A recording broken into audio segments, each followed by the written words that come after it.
Alors,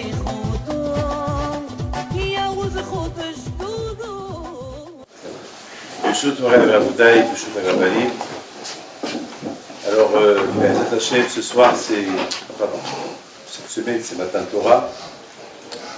Et on a vu que dans la Torah, c'est écrit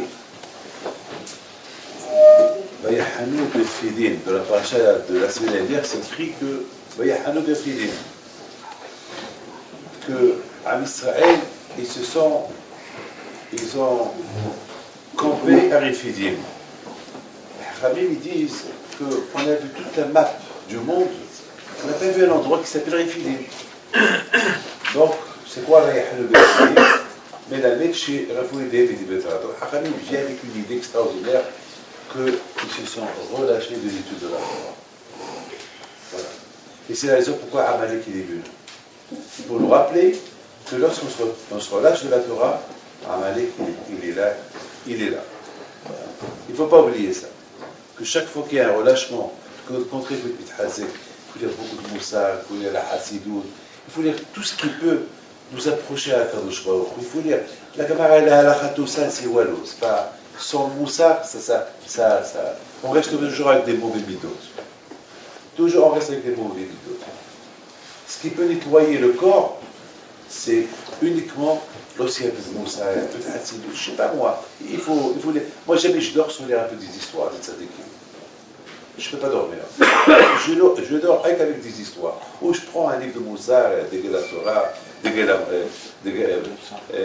Gela Moussa, ou je prends un livre de mes rabbins de famille Eliyahu, ou il faut que je lève le Moussa. C'est important. Il faut que, parce qu'on vit dans un monde très très dur. Donc, la Torah vient nous enseigner que la raison pourquoi Amalek il est venu, parce qu'il se sont un peu relâchés de la Torah. Mais de l'autre côté, la paracha de Yitro, qu'est-ce qu'on voit? On voit quelque chose d'extraordinaire. Là, on voit et le peuple a campé en face de la montagne. Et là, ils ont campé. Là, ils étaient tous des tzadikim. Là, ils ont réparé tous les midot ha'ot, les 48 midot ha'ot qu'ils avaient, les 48 midot, qualité, mauvaise qualité qu'ils avaient, ils les ont réparés. Alors là, ils étaient prêts pour recevoir la Torah. Ça veut dire qu'on ne peut pas être un kili, napi, un histoire aussi propre si on a des midot ha'ot, si on est jaloux, si on n'a pas de lâche arabe, si on est envieux, si on est gaftan, on est orgueilleux. Ça ne marche pas avec la Torah. Ça ne marche pas. Ça ne marche pas. Il faut être. Imaginez-vous que je vous donne un bon steak, le meilleur steak du monde. Un steak au poivre, au whisky. Il y a des steaks qui sont très. Avec un bon pavé de la rue pavé. Oui. Voilà. Si Hashu Shalom, il y a des midot ha'ot. Ça ne marche pas. Ça ne marche pas. C'est des midot ha'ot, ça ne marche pas. Ça ne marche pas. Même que le steak il est bon, là c'était les bas. Je me rappelle il y a quelques temps, j'ai vu un serveur qui servait dans un mariage, il faisait très chaud, il la met comme ça avec ses mains. Je n'ai pas mangé son repas. Je ne pouvais pas, c'était dégoûtant. Je ne pouvais pas. Bon, lorsqu'on ne voit pas, on ne voit pas. Après, lorsqu'on voit, c'est grave. Et ça va tout ce que vous mangez. C'est bon. C'est vrai, mais t'es un très excellent. L'instant. Vous savez que moi, j'étais masguiard lorsque j'étais jeune. Je gagnais un peu d'argent à ma jeunesse. Les Shiva nous envoyaient. C'est pas nous envoyer. Je demandais à Rav Shamaï que je vais faire un peu pour mettre un peu d'argent de pocket money, un peu d'argent de poche. Et bien, ce que je voyais dans la cuisine, c'était terrible. Terrible. C'est pas. Bon, malheureusement, c'est comme ça. C'est comme ça. La bouteille, je me suis posé une question. Et la question, elle est énorme. Mais vous avez bien écouté. Hein? Comment vous pouvez imaginer Am Israël, je ne sais pas, ils ont campé à Refidim Amalek est venu leur faire la guerre, pourquoi? Parce qu'ils se sont relâchés de la Torah. Mais quelle Torah ils avaient? Quelle Torah? Ils n'ont pas que reçu la Torah. Nous aujourd'hui, on a reçu la Torah. Nous aujourd'hui, il y a une ta'ana contre nous, il y a un argument contre nous si on ne l'étudie pas, parce qu'on l'a. Si on se relâche la Torah, on l'a. Tout ça comme livre, et on se relâche. C'est grave. Mais les pauvres, nos parents, lorsqu'ils ont quitté l'Égypte, ils n'avaient pas encore la Torah. C'est quoi? Mais la mec, Shirafou, il dit la Torah. Amalek, il est venu, ils se sont relâchés de la Torah. Mais quelle Torah ils avaient? Quoi? Quelle Torah? Attends. Il faut essayer de. On va essayer de comprendre quelle Torah ils avaient. Vous savez, Rabotai, il faut savoir une chose. Moi, aujourd'hui, je fais ce cours-là, il y a une Ishmat, mon oncle, Alav Shalom, il avait Raphaël Pide, c'est un grand tzaddik, qui est décédé comme aujourd'hui. Et comme maintenant j'étais au Maroc pour son enterrement, il y a 36, 37 ans, 38 ans, je ne me rappelle pas exactement, mais je peux dire une chose. C'était vraiment un grand tzaddik. Ce n'est pas le moment de parler de lui, mais tout simplement, je voulais simplement vous dire ce que je vais vous dire, ce que mon cœur il dit. Aujourd'hui, on s'est beaucoup habitué à lire la sortie de l'Égypte. On s'est habitué. On s'est habitué de lire la Shira. On lit chaque jour Ka'atem Souf. On s'est beaucoup habitué à ça. On s'est tellement habitué jusqu'à qu'on ne sent rien du tout. Ouais, Ka'atem Souf. Ça devient. Vous savez c'est quoi Ka'atem Souf? Vous savez c'est quoi les miracles qu'il y a eu? On peut imaginer des millions de juifs qui sortent, c'est impressionnant de voir des millions de juifs qui sortent de l'Égypte, ils vont vers le désert. Mais vous savez c'est quoi ça? Mais réfléchissez un peu.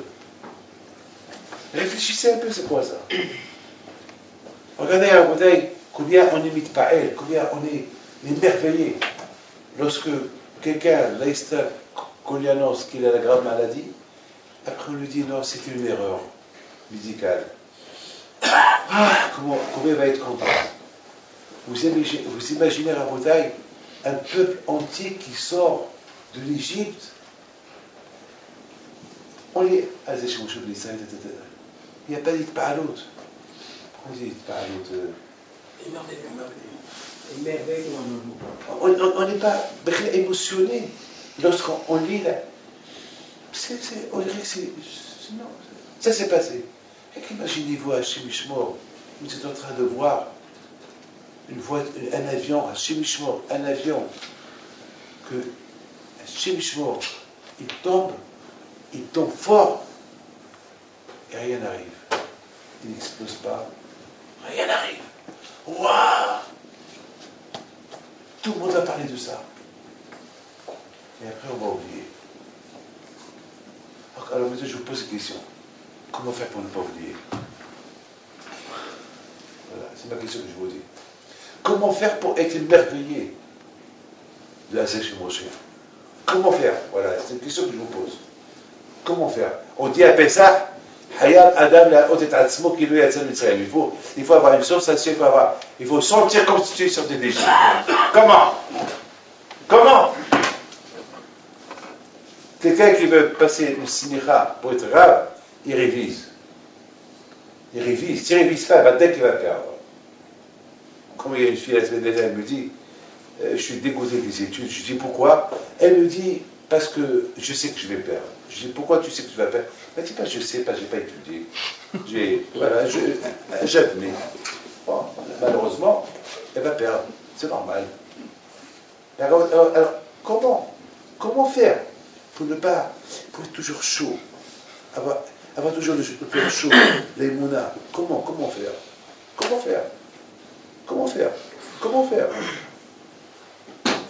Aujourd'hui, la beauté n'est pas émerveillée lorsqu'on entend ça, c'est une habitude. C'est la vie, elle continue. La beauté, la paracha de Yitro, c'est écrit, Vaishma Yitro. Yitro, il a entendu. Raché sur place, qu'est-ce qu'il dit? Mashmo Hasham Aoba, Qu'est-ce qu'il a entendu trop pour venir se convertir et devenir un juif et accepter la Torah? Il a entendu deux choses. Qu'At Yam-Souf et il a entendu la guerre de Amalek. Écoutez bien, hein. Pourquoi il n'y a rien qu'il a entendu? Il n'y a que ça qu'il y a eu. Mais c'est quoi la guerre de Amalek? C'est quoi Amalek? Un Shevet. C'est une tribu qui peut faire la guerre. On ne doit même pas les calculer. Est-ce qu'on va calculer Amalek, il ne faut pas le calculer. Mais non, il y a quelque chose à apprendre. Il a entendu qu'At Yam-Souf. Il a entendu qu'At Yam-Souf, il a compris, il trouve une chose que personne n'a encore compris. Pour que l'effet de qu'At Yam-Souf reste gravé dans sa tête, et toujours, lorsqu'il va parler de qu'At Yam-Souf, il va écrire, parce qu'il dit qu'At Yam-Souf, c'est toutes les histoires de l'Égypte. Tous les miracles de l'Égypte, ils sont inclus dans qu'At Yam-Souf. Vous avez compris ce que je vous dis?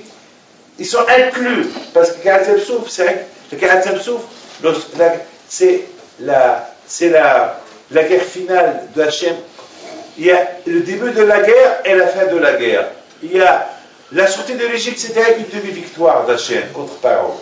Mais lorsque les Juifs ont traversé la mer et que Paro et tout son peuple, son armée ont été engloutis dans la mer, ça c'était la guerre finale. Ça c'était la vraie victoire. C'est pour ça qu'on parle toujours de qu'At Yam-Souf. Alors c'est quoi comment Yitro se dit, pour ne pas oublier ce miracle-là de qu'At Yam-Souf, il ne faut pas se relâcher de la Torah. Il ne faut pas se relâcher. Si on peut que toujours on soit émerveillé par tous les miracles qu'Hachem fait, il ne faut pas qu'il y ait Rifayon. Il ne faut pas se relâcher. Une histoire sur... Vous savez c'est quoi l'histoire? Vous savez c'est quoi l'histoire? L'histoire c'est la Torah. Je vous pose une question à vous tous. Lorsque vous lisez Lech Lecha, lorsque vous lisez une histoire d'Abraham, Yitzhak, Yaakov dans la Torah, vous appelez ça Torah ou vous appelez ça histoire? Vous allez appeler ça Torah. C'est l'histoire de la Torah. Parce que tout ce qu'on peut apprendre, c'est des Avot Akdoshim. Donc toutes les histoires qu'il y a dans la Torah, ça s'appelle Torah. Pour ne pas se relâcher de la Torah,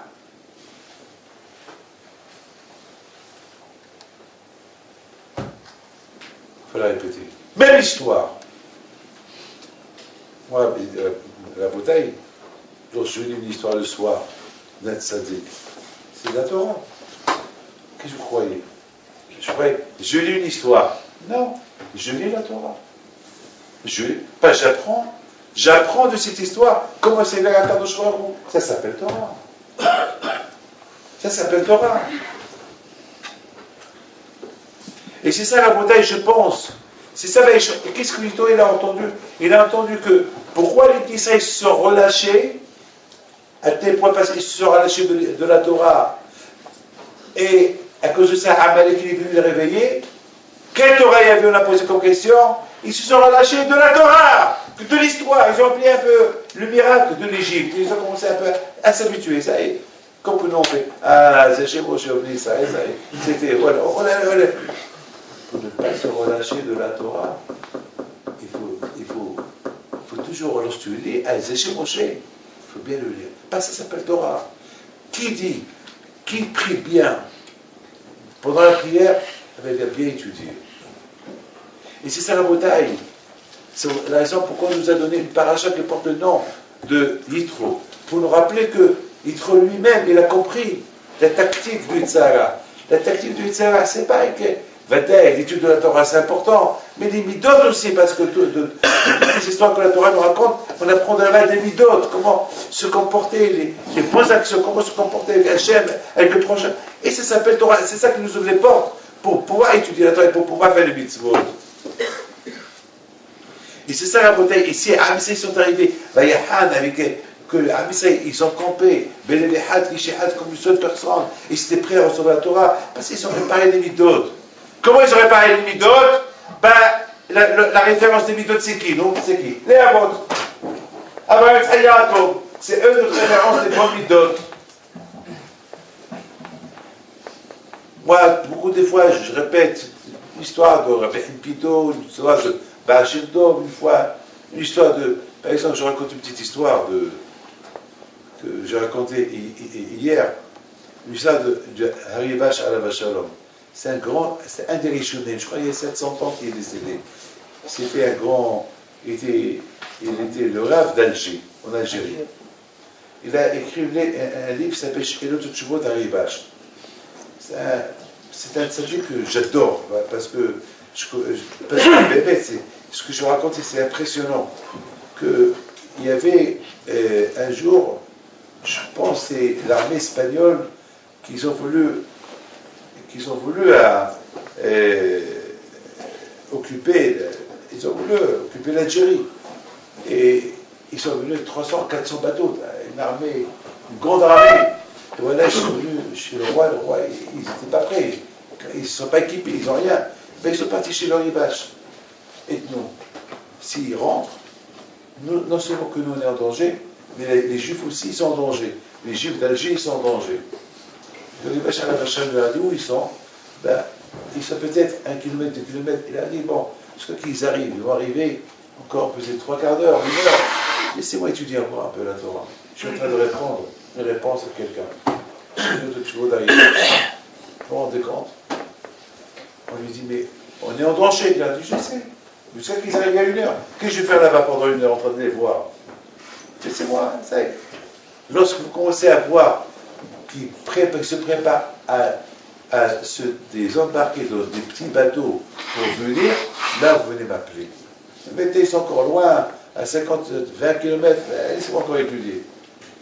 Et après quelques temps, on vient chez lui, il lui a dit, est-ce que vous avez vu qu'ils ont préparé les petites barques? Oui, ils sont en train, et c'est des barques rapides. Il dit, bon, ça va. Il va vers la mer, il les voit arriver. Déjà, ils ont commencé à jeter des pierres, et les armes qu'ils avaient de l'époque. Et le Ribash à la vache, qu'est-ce qu'il a fait?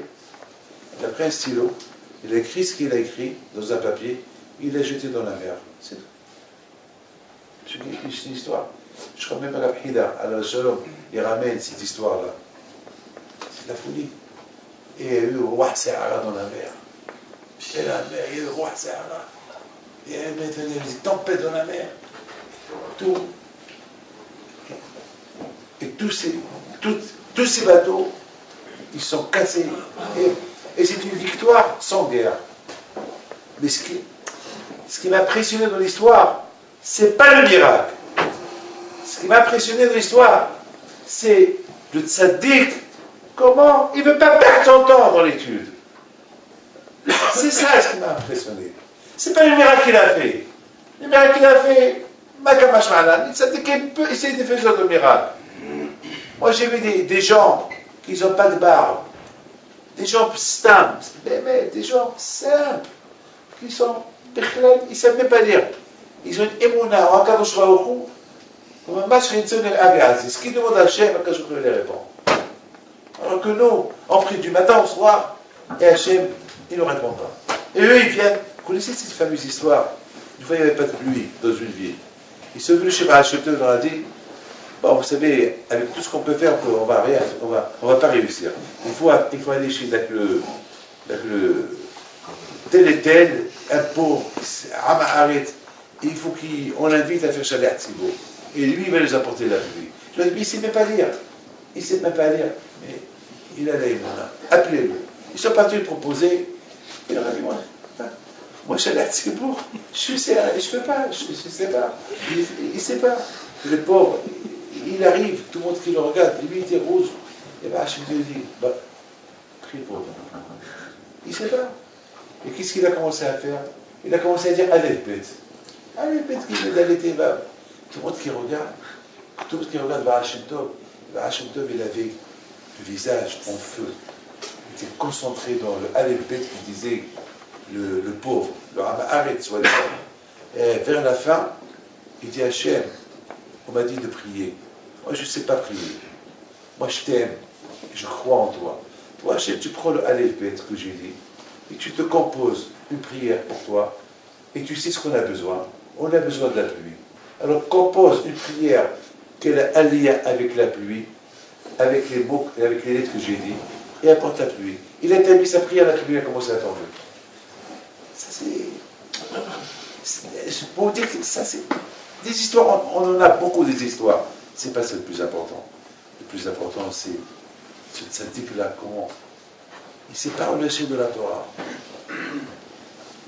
Habal, allez en face de la mer en train d'attendre qu'il vienne. Mais entre-temps, vous savez que Rav Youssef Alav Shalom, c'est quelqu'un qui m'a raconté en Argentine. Quelqu'un m'a raconté, j'étais faire un shiur à la yeshiva de la Shreva. Comment s'appelle la yeshiva? La Bage. La yeshiva de la Bage là-bas en Argentine, à Buenos Aires. Il y a un rabbin qui m'accompagne, il me raconte, il me dit, parce qu'on était en train d'attendre la voiture qu'elle vient. Il me dit, vous voulez que je raconte une petite histoire sur Rabbi Youssef? Je lui raconte. Il m'a dit, Rabbi Youssef, une fois, il a fait le Siyum HaShas. Et 2 semaines plus tard, il a encore annoncé qu'il va faire encore Siyum HaShas. Alors, ils ont dit, mais ça y est quoi, en 2 semaines, tu as fait encore le chasse? Il a dit, non. Le Siyum HaShas, le premier que j'ai fait, ça c'est le Siyum HaShas que j'ai étudié pendant 1 an, 2 ans, 3 ans. Mais ce Siyum HaShas que je vais faire maintenant, c'est le Siyum HaShas des minutes et des heures.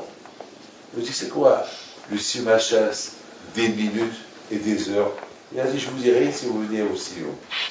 Lorsque vous venez à Saouda, je vous dirai. Tout le monde est venu, tout le monde était excité, savoir c'est quoi le Siyum HaShas d'une minute, des minutes. Alors voilà, tout le monde était là, les rabbins, tout le monde était là. Il se lève, il leur a dit, je sais que vous êtes venus parce que vous êtes curieux de savoir c'est quoi ce deuxième Siyum que je suis en train de faire. Il leur explique, il leur a dit, vous savez que moi je suis le grand rabbin d'Israël. Et beaucoup de fois je suis invité à être Sandak. Je suis invité pour faire un mariage. Je suis invité pour rencontrer quelqu'un. Je suis invité, parfois même j'attends le bus. Ça veut dire qu'il attendait le bus. J'attends le bus. Parfois le bus il n'y a pas à l'heure. Alors qu'est-ce que moi je vais faire pendant que j'attends? Je sais que le moyen il vient. Vous croyez que je vais parler aux gens? Ben, je vais étudier 10 minutes, 5 minutes, le temps qui vient. Et je me suis dit que chaque fois que je dois attendre pour Décal, Brit Mila, Bar Mitzvah, attendre le bus, attendre le taxi ou attendre un rendez-vous, je lis. D'abord, voilà, je n'ai pas brûlé toutes ces heures-là, voilà. De toutes ces heures-là, j'ai réussi à finir tout le chasse. Lorsqu'on a une visite, qu'est-ce qu'on fait? Téléphone. Texto. Si on ne fait pas ça pendant l'étude. Voilà, pour vous dire. Et si on ne fait pas ça? Voilà, vous savez comment il a réussi là? Vous avez réussi à la vache à l'or pour faire un Siyum HaShas des minutes et des heures. Vous savez, je pense, l'idée de l'étoile est super. C'est vrai, quand Israël, écoutez bien, c'est vrai, quand Israël, ils n'avaient pas encore tort, alors ils ont quitté l'Égypte. Alors pourquoi Amalek est venu? Parce qu'on dit qu'ils se sont relâchés de la Torah. Mais ils n'avaient pas de Torah. Moi je dis qu'ils se sont un peu relâchés de cette Torah qui s'appelle les miracles qu'ils ont vus. Ils ont commencé déjà à s'éteindre. Leur émotion, des miracles qu'ils ont fait, ça a commencé à s'éteindre de leur cœur. Et ça s'appelle plutôt le Torah. Ça s'appelle Rifayon Batorah. Et je vous ai donné une preuve. Je vous pose à vous tous une question. Si dans la paracha de Lech Lecha, c'est écrit là-bas, les 5 rois, ils ont fait la guerre avec les 4 rois. Est-ce que ça s'appelle Torah? Répondez-moi. Est-ce que ça s'appelle Torah? C'est écrit là-bas dans la paracha de Lech Lecha qu'il y a eu 4 rois, ils ont fait la guerre avec 5 rois. Et après les 4 rois, ils ont gagné les 5 rois. Est-ce que ça s'appelle Torah? Peut-être que ça s'appelle Torah. Pourquoi ça s'appelle Torah? Parce que c'est écrit dans la Torah. Le mot Amalek, s'il manque dans un Sefer Torah, le Sefer Torah il est caché ou pas soul? Il n'est pas soul, mais Amalek. Ouais, mais Amalek il nous rappelle la Torah. Amalek nous rappelle lorsque on n'étudie pas la Torah, il vient. fouiller les livres. Ils sont un peu relâchés de tout ce qu'ils ont vu. Jusqu'à maintenant, je crois que je suis le seul ici qui a connu Rabbi Abraham Yaffa. Personne ici le connaît, non? Personne, non. J'avais à cette époque 10 ans, ou 11 ans. Non, pardon, je m'excuse. J'avais 12 ans et demi. 6 mois plus tard, c'était à Armentières. Et à Armentières, je suis resté là-bas que 1 an. Donc c'était... Et jamais j'oublierai ce visage de Rabbi Abraham Yaffa. Jamais. Jamais. Ce visage, jamais. Il y a quelques tzadikim que je ne peux pas citer maintenant, que jamais j'oublierai leur visage. Et pour moi, leur visage, c'est la Torah. C'est la Torah. Leur visage, c'est la Torah pour moi. Pourquoi pas ça représente la Torah. D'ailleurs, il faut toujours voir. Là où je suis, il y a beaucoup de fois, ça arrive que... je voudrais simplement vous dire, vous savez pourquoi j'ai beaucoup des histoires, des midot de tzadikim? Vous savez pourquoi? Parce que le tsar est fort, regardez-moi tous. Ne croyez pas que je suis fort, hein? Bon, je suis faible. Même que j'ai 64 ans et demi, je suis très faible. Je peux faire des avénements aussi. Qu'est-ce que vous croyez? On est faible. Mais au Hachem que, tellement des histoires que j'ai lues, chaque histoire avec différente que de l'autre. Là, j'ai appris le midad de ce tzadik. Bon, lui, il a fait ça, moi aussi, je dois faire ça. Donc, c'est pour ça, le plus qu'on lit, les midot, comment ce tzadik il a vécu, comment il a vécu, comme ça, c'est ce qui nous enseigne. Et ça m'aide. Je pense, c'est ce qui nous enseigne Yitro. Qu'est-ce qu'il a entendu? Yitro est venu. Il a entendu que lorsqu'on se relâche des histoires de la Torah, lorsqu'on se relâche des miracles qu'on a vus, lorsqu'on se relâche de toutes ces choses-là, eh bien, il y a Amalek qui arrive. Tu tombes dans le piège du doute, après, tu oublies tout, après, voilà. Après, j'ai dit avant-hier une phrase. Combien chacun de nous il doit s'accrocher. Imaginez-vous quelqu'un qui tombe d'une montagne, il dégringole, et il arrive au trône. Le trône, c'est le vide. Et une fois qu'il tombe dans le vide, c'est fini, il meurt. Et voilà, en descendant, il dégringole, et voilà, il y a une branche d'arbre. Il s'accroche. Et son corps, il est dans le vide. Il est entre la vie et la mort. Mais il s'accroche. Sa vie, elle dépend de cette branche. C'est cette branche-là qui lui donne la vie. Et après, il va faire un peu des mouvements pour monter, pour monter pour sortir du danger. Eh bien, Rabotaï, combien chacun de nous, il y a des moments que chacun de nous, il tombe dans un désespoir. Qu'est-ce qu'il faut faire? Il faut s'accrocher. Il faut s'accrocher. S'accrocher à la Torah. S'accrocher au tzadikim. S'accrocher. Il faut s'accrocher. Pour ne pas tomber dans le désespoir. Il faut savoir s'accrocher. Vous savez, hier, par exemple, quand j'étais en train de lire la paracha d'hier, voilà, j'ai beaucoup aimé ça avec Moshe Rabbeinu. Quand je vais dire Moshe Rabbeinu, écoutez bien ça. Quand je vais dire Moshe Rabbeinu, non, qu'est-ce que tu es en train de crier? Allez, d'abord, allez, va, allez. Et voilà. Les Israël, ils avancent. Et après, ils arrivent, où ils arrivent? La mer en face. C'est pas logique. Moi, je pense que c'est pas logique. Pourquoi tu fais souffrir les Juifs? Lorsque quelqu'un vous invite, c'est pas devant vous, il prépare à manger. Lorsque vous allez à l'hôtel, c'est pas on vous donne une chambre qui n'est pas arrangée. C'est pas devant vous qu'on va commencer à arranger la chambre. La chambre est déjà prête, elle est propre, elle est bien. On vous invite manger chez quelqu'un, ben déjà le repas il est prêt. Je ne comprends pas quand je vais en route, tu fais sortir les Juifs de l'Égypte, quand la cavote, voilà, ils sont en train de marcher, eh bien, ouvre-leur la mer. C'est pas la peine qu'ils arrivent devant un mur, il faut qu'ils prient, c'est pas logique.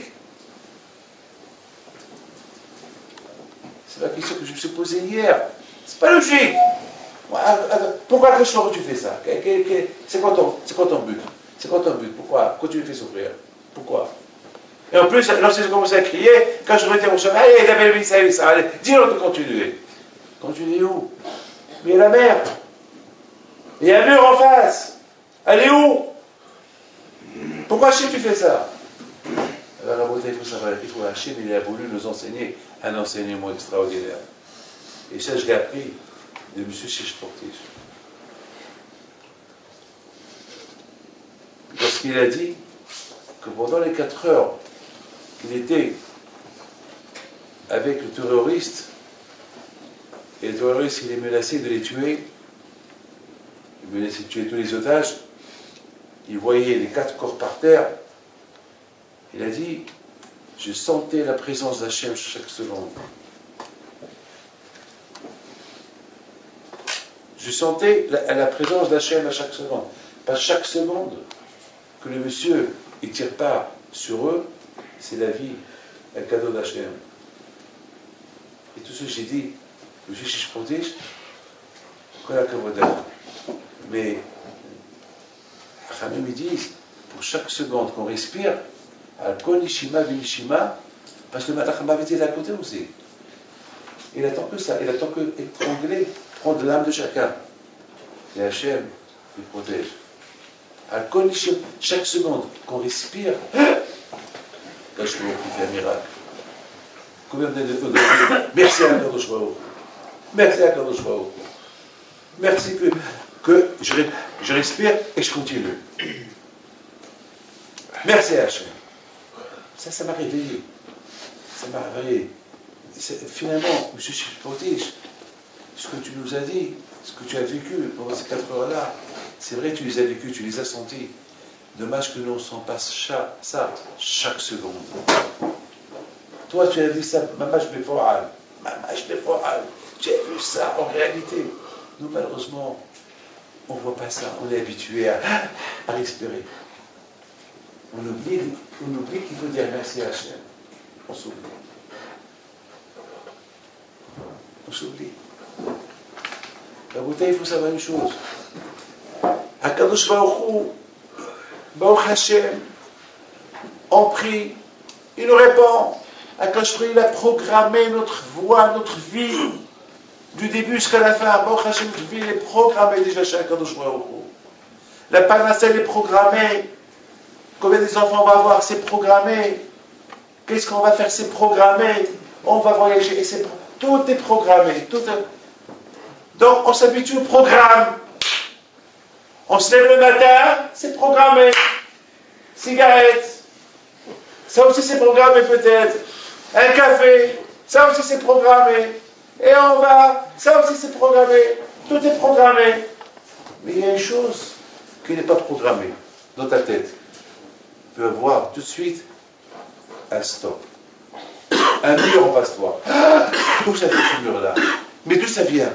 Beaucoup de gens disent, non, mais s'habitue à ce que toujours la route est vite pour lui. Au moment qu'il voit un mur en face de lui, qu'est-ce qui se passe? Ça soit Shemila voulu, on montre l'Israël. Jusqu'à maintenant, tout est cool, tout est bien, depuis la sortie jusqu'à maintenant. Alors maintenant, ça y est, vous vous habituez déjà. Il leur a apporté un vide, là ils sont ce blocage, la mer. Et Hachem lui dit, qu'est-ce que vous êtes en train de prier? Mais continuez! Jusqu'à maintenant, je vous avais reçu des cadeaux, maintenant, à vous maintenant de prier. Beaucoup de gens s'habituent au cadeau d'Hachem. Hein? Et tant qu'on s'habitue, tout devient battu. Tout est gratuit. On s'habitue au gratuit. Et à un moment donné, il y a halt, stop, arrêt. Maintenant, il faut prier. Et c'est ça la beauté qu'Arat Yamsou. Arat Yamsou, c'est pour nous rappeler que rien n'est acquis. C'est vrai, tout est acquis. On vit avec du Hesed Hachem. Mais à un moment donné, il faut savoir apprécier. Alors, la beauté, là, je termine. Je voudrais vous raconter, puisque vous êtes là. Et donc, on a plus ou moins, nous avons compris un peu c'est quoi Vaïhanou Befidim, parce qu'ils se sont un peu relâchés, pas de la Torah Mamash, même de l'histoire, de ce qu'ils ont vécu, de Hesed Hashem, ça s'appelle ça aussi Refayon, un relâchement. Ça, entre vous et moi, ça n'arrive pas beaucoup de fois que un jour je viens chez vous, bonjour, ça va, vous allez bien? Et un jour, je vous fais la tête. Un relâchement. Je vous dis bonjour, mais pas le sourire. Un relâchement. Ça arrive entre nous. Ça nous arrive. Un jour, il y a salut, ça va, tout va bien? Un jour, ça va. Un relâchement. Ben ça, je ne m'y lève pas. Il n'est pas ce relâchement-là. Il faut être toujours chaud. C'est ce que Hachem il n'aime pas. Il faut pas. Voilà, il y a cette fameuse histoire de comment ça s'appelle, c'est Salanter à la vache à l'homme. Et super cette histoire. Ben, c'est une anecdote, il y a beaucoup de moussard à apprendre de ça. Qu'une fois, c'était pendant les slihot. Il va au slihot, il marche pour aller au slihot, et voilà, il y a un monsieur qui passe, et il fait, avec sa tête, il bouge sa tête, signe de bon, la marque, salut, bonjour. Et Bessay Salanter lui dit, dis-moi, où tu vas? Il dit, je vais à la synagogue. Ah bon, faire quoi? Slihot. Yomadin. Je lui dis, mais quel rapport Yomadin avec Dvarim chez Ben Adam Lehavero? Il y a des choses entre toi et Hachem. C'est vrai, il y a Yomadin, mais les choses entre toi et ton ami. Quel rapport? Il lui dit, qu'est-ce que tu veux dire par là, Rabbi? Il lui dit, pourquoi tu me fais la tête? Pourquoi tu me dis pas, pourquoi tu me fais pas un sourire? C'est ce qu'on appelle midot. Comment tu vas aller chez un coach comme ça? Il y a Ben Raphaël Pito, la vache, elle était comme ça. Il avait le sourire. Toujours, il avait le sourire. Alors, je voudrais vous faire rire. Qu'est-ce qu'il a fait une fois? Il lui a ramassé beaucoup d'argent, il les donnait à tout le monde. Il donnait aux Arabes. Il aidait beaucoup les musulmans au Maroc. Il les aidait beaucoup. Vous savez, à son enterrement, il y avait autant de juifs que des Arabes, des Marocains. Ils sont venus à son enterrement parce qu'il les aidait. Il venait chez lui, il les aidait. C'était un Hesed. Il était un gros. Il aidait tout le monde. Il était comme ça. Il avait beaucoup. Il faisait beaucoup de Hesed. Et il y avait des moments dans la journée qu'il ramassait de l'argent et il distribue son argent à Hesed. Voilà, aujourd'hui il y a des associations. Il y avait à l'époque, comme un Béhipi de mon grand-père, il n'y avait pas d'association. Lui aussi il faisait pareil. Il ramassait de l'argent pour les pauvres. Il faisait comme ça. C'est de père en fils. On a cette mida qu'on a appris de notre aïeux, Béhipi de le Grand. Et voilà, Raphaël Pété devait aller voir quelqu'un riche.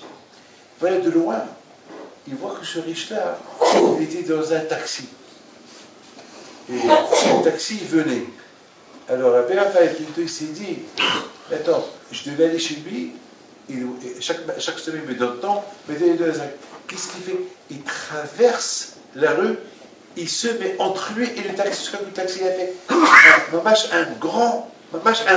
fait un coup de frein sec, presque. Le taxi a touché les pieds de Raphaël Pété. Et il sort. Qui ne connaît pas Raphaël Pété? Mais il dit, le fils de rabbin, mais j'allais te tuer. Il a dit, il n'avait pas répondu. Et puis tout de suite, il parle aux Juifs. Il lui a dit, moi j'allais chez toi et toi tu vas de l'autre côté, moi je vais te sauver de l'autre côté. Là, il dit, Raphaël, on allait te tuer. Il a dit, la tzedaka, elle protège la mort. Et celui qui donne, et celui qui reçoit. Folie.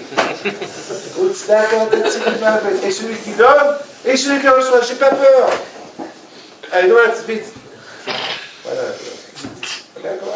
Une anecdote comme ça. Alors, c'est des choses bien à retenir. Bien à retenir. Alors peut-être je voudrais vous dire une chose.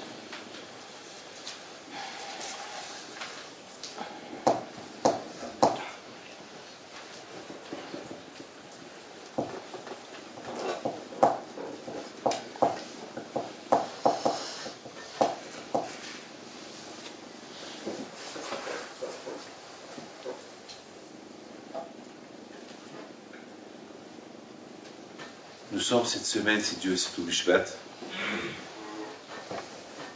Toubishvat, c'est Adam El Sassadeh.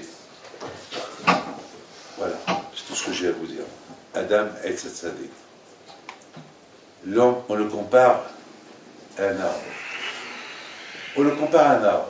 C'est quoi un homme? On le compare à un arbre. Eh bien, un arbre, vous savez, pour le planter, il faut qu'il y ait un grain. À part le grain, il faut bien le surveiller. Il faut choisir l'endroit où tu vas le planter. Si tu veux des bons fruits et un bel arbre, il faut savoir où le planter et combien d'eau il faut mettre chaque jour. Pour qu'un jour, si Dieu veut, te donne ma mâche des belles fruits. Parce que même les fruits, ça dépend. L'endroit où on plante l'arbre, ça dépend. Est-ce qu'il y a le soleil? Parfois, il y a des fruits qui n'aiment pas trop le soleil. Il y a des fruits qui aiment beaucoup de soleil. Donc, ça dépend où tu plantes cet arbre. Adam El Sassadeh.